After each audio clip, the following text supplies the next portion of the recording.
What's on, ladies and gentlemen? My name's Ross, I like games, and today I'm in an echoey hotel room and we've got big news about Lorcana. We have got the reveal of the third set into the Inklands. And related to me recording this in a hotel, this is an hour or so later than I would usually be bringing you this news, but the news literally dropped as I was boarding a plane to Stuttgart to commentate the Pokemon Regional Championships this weekend. And yeah, I really wanted to record on the plane, but I feel like that might have annoyed the other passengers. So what have we got? We've got set free into the Inklands, and we've got a bunch of information. Now, obviously, release date is very, very important, and once again, we've got split release dates. It is releasing in hobby stores on February the 23rd, and big box retail stores on March the 8th, 2024. That is to say, once again, that your local game store has a 2-week head start on your Walmart, your Target, etc. We've been seeing this with Lorcana since the game launched, and honestly, I still love this. I know it's frustrating for some people who don't have a local game store they can use. I understand that entirely, but the lifeblood of every TCG is a local community. And in order to have a local community, we need people going to game stores to take part. And by allowing people to buy 2 weeks early from your local game store, that means that people kind of, at least for 2 weeks, have to go to their local game store. And I think that is absolutely wonderful. I am a huge fan of that. And yeah, long may it continue, frankly. Long may it continue. So what have we got then? Well, we have had the official reveal on the official Twitter.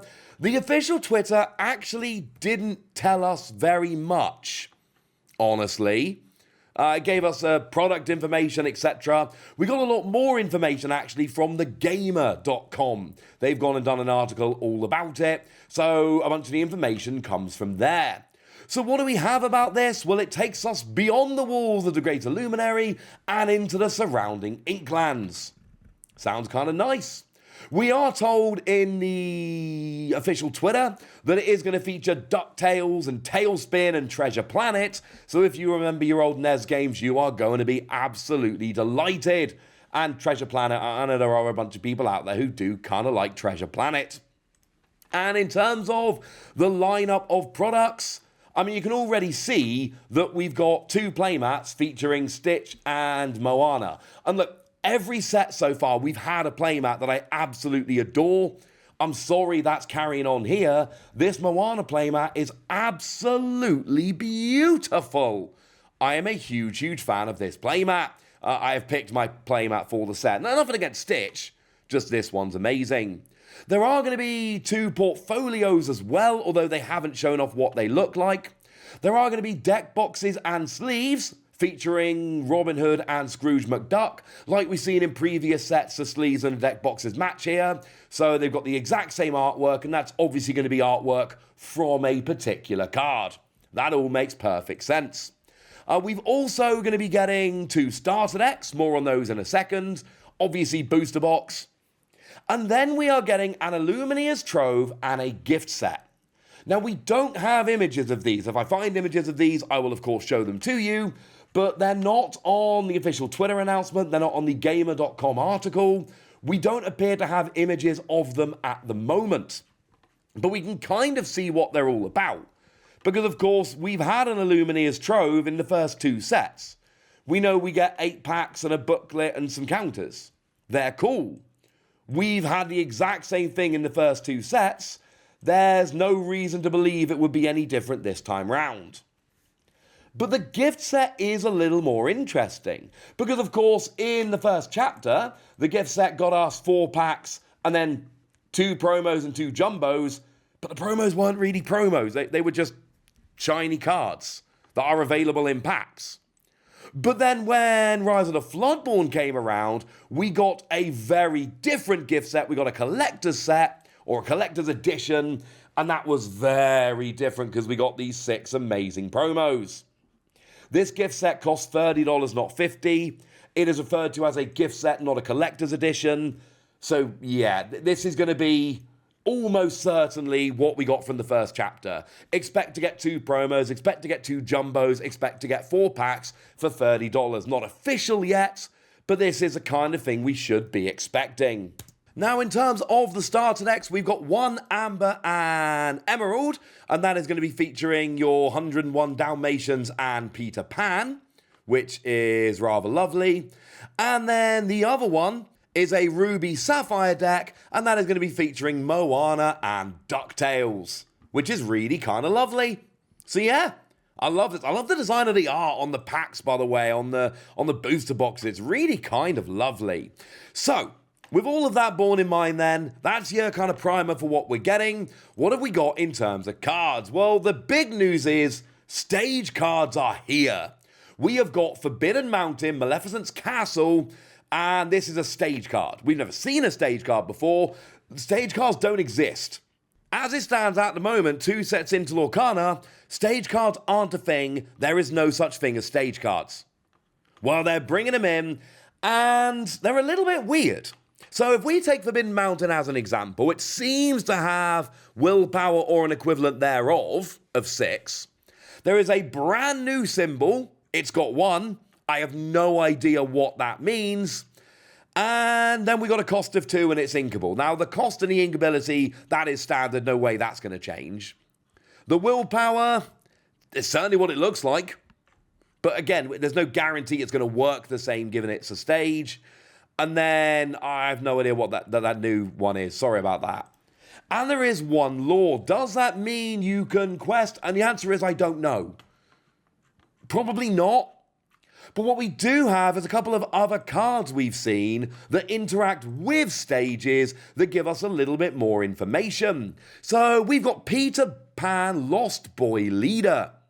This is an Emerald card, 4 cost inkable, 3 strength, 3 willpower. You get 1 law when you quest, but once per turn, when this character moves to a location, gain law equal to that location's law number.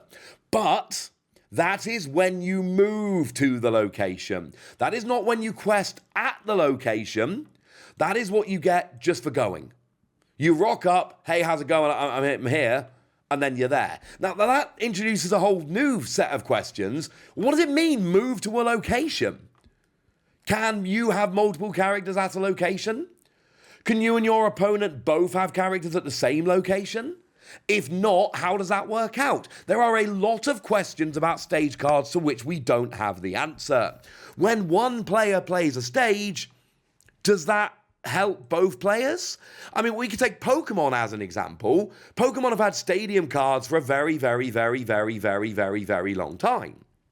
But the way it works is that they affect both players equally, so you've got to be very, very careful. Take Path to the Peak, a very popular stadium card that we see in the Pokemon TCG. It says that Pokemon with rule boxes have no abilities. But it's all Pokemon with rule boxes, regardless of who they actually belong to. So you can play this stadium, and then you can be the one that loses out because it's in play, which incidentally makes it really, really interesting. Whereas if we take something like One Piece, for instance, let's take a look at Moby Dick, a card so good they literally had to ban it. As far as stages go, it's ridiculously broken. And what this one does is if you have 1 or less life cards, your Edward Newgate and all your characters of a type, including Whitebeard Pirates, gain 2,000 power. But this is one-sided. It only helps you. I wish I could give you the answer here. I can't. But yeah, this is really interesting. And the only one we've got the image of is Forbidden Mountain. So that has nothing. Now, thegamer.com does mention Moana's home of Motunui, but I'm not seeing an image of that. It's actually the same information that's gone up on comicbook.com, screenrant.com, IGN.com, and I'm desperately looking around to see if any of them have different images, and I'm not seeing any different images here. I'm seeing it's basically the same all the way around. They've all got the same basic images, and I'm not seeing an image of Motunui, so I don't know what it does. Are all the stages going to be blank? Maybe. Absolutely possible. But that's not information we have as it stands at the moment. Now, I did say there were a couple of other cards, and there are. We've got Piglet, Pooh Pirate Captain. That is an amber card. 2 cost inkable, 2 strength, 2 willpower, and while you have 2 or more other characters in play, you gain +2 lore when you quest. Is that 0 to begin with? Or is it 1? I don't know is the honest answer. And then we've got Minnie Mouse. Yeah, apparently Minnie's everywhere. The card designers love Minnie Mouse here. Funky Spelunker, 1 cost inkable, 0 power strength. I believe that's 3 willpower. And then while you're at a location, she gains 2 strength. So very powerful. I mean, 1 costs 2 strength, yes. But that is only while you are actually at a location. If you're not at a location, it doesn't work. That is obviously steel, incidentally, for that one. As a side note, no, it is not the first Piglet we've actually seen. No, it's not the first Peter Pan. And yeah, we've seen a million Minnie Mouse at this stage. So we're still left with a bunch of questions. What is the Illuminator's Trove going to look like? We think we know, but we're not certain. What is a gift set going to look like? Probably like the one from the first chapter, but we don't know. And then, of course, all of these questions about, well, what is going on in terms of stages? And the answer is, wait and see. Sorry to leave you with so many questions at the end of this. I'm just sharing the information that we have. And you know at this stage that as soon as I know more, I'll share it with you because that's the kind of thing that I do. For now, tell me what you think about this. Tell me your hopes, your dreams, your predictions. Tell me anything you want to tell me in the comment section. Go nuts! Be nice! And then make sure you like this video, subscribe to this channel, follow me on Twitter at @TheWasi. That's where we talk about Lorcana and a whole bunch of other card games. And please do consider checking out patreon.com/PTCGradio, where you can support the channel, get some bonus podcasts and all kinds of fun things. But by far the most important thing as always, look after yourselves till next time, would ya? Thank you very much for watching. My name's Ross, and you've been watching Wasi Plays.